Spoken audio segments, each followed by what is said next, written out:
Right now, everyone on YouTube is making prediction and guessing about the Fed. But one thing is almost certain: a 25 basis points cut, 96% chances. This is not the real questions. The real problem is guidance.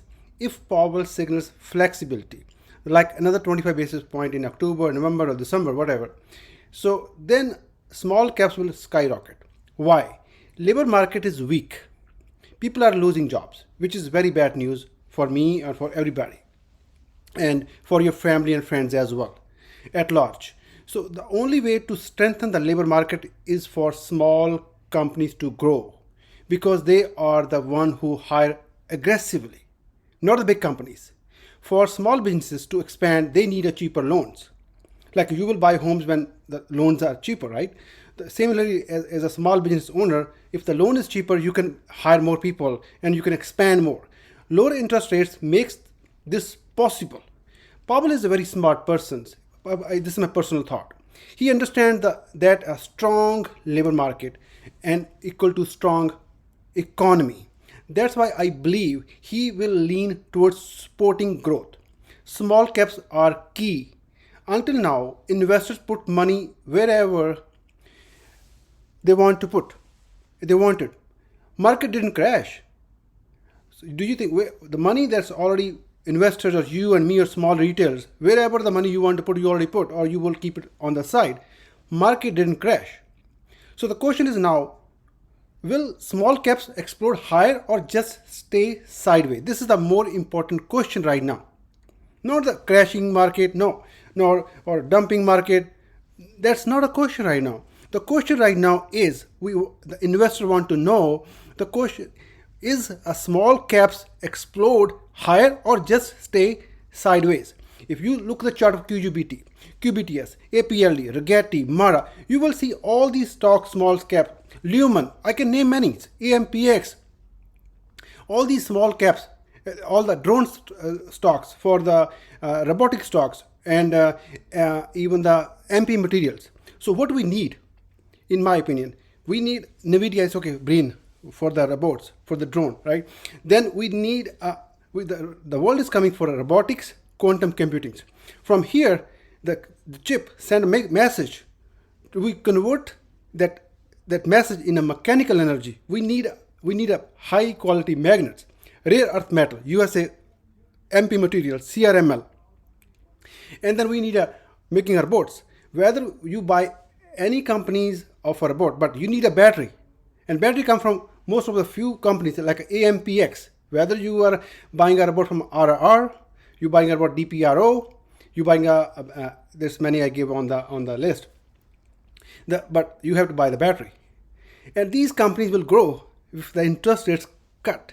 Otherwise, they keep moving sideways. If you see all the charts, you will see a flag and then a sideway pole. You will see all these stocks pole. Even if you let me show you in my QBTS, for example. Let me go weekly chart. See, flag now go sideways.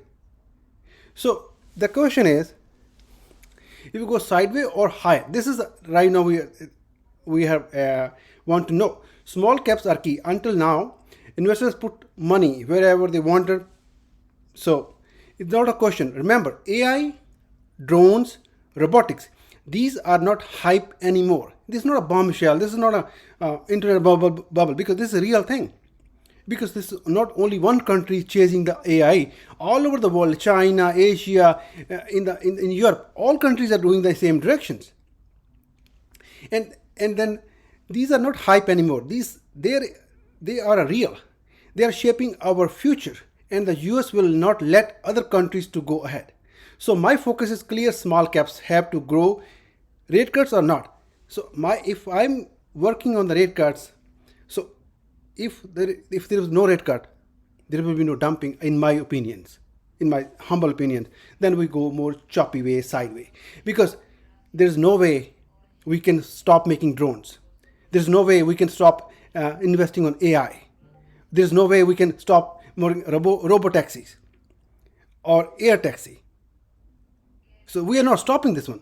Yes, then we will, if there's no interest rate, no lack of guidance, we have less resources, small businesses, and they go sideways, slow. Then the chart will go like a slow, but not dumping. This is you thinking right now, oh, should I sell or buy? Right? So I just want to give you my own clear idea because I don't want to make you bias. Hey, buy, sell, or buy. Profit taking is a different story. I sold my Baba today 166. I told you buying at 148. I'm selling 166, and then I'm buying back again. If it dip back 148, I'm buying again. So the market will be still. If the 3%, 5% correction, I'll buy again. Market will come back to the same level. So I will want to make you bullish. Don't lose hope. Strength. Stay together. This is my opinion. So if the interest rates cut, we explode. If not, we go sideways. But no dumping. I'm bullish. I'm bullish on AI. I'm bullish on robotics. As per the most of the analysts on the YouTube or on the CNBC, I heard. So I'm not an expert. I'm not your financial advisors. I'm just like I am the guy who do a chart analysis. So I make the chart analysis, tell you this chart is bullish or bearish. That's my job. But this is my thoughts regarding the Fed meetings. So be bullish. Don't dump your money or stocks without reasons. Thank you very much for watching. Great. Have a good luck.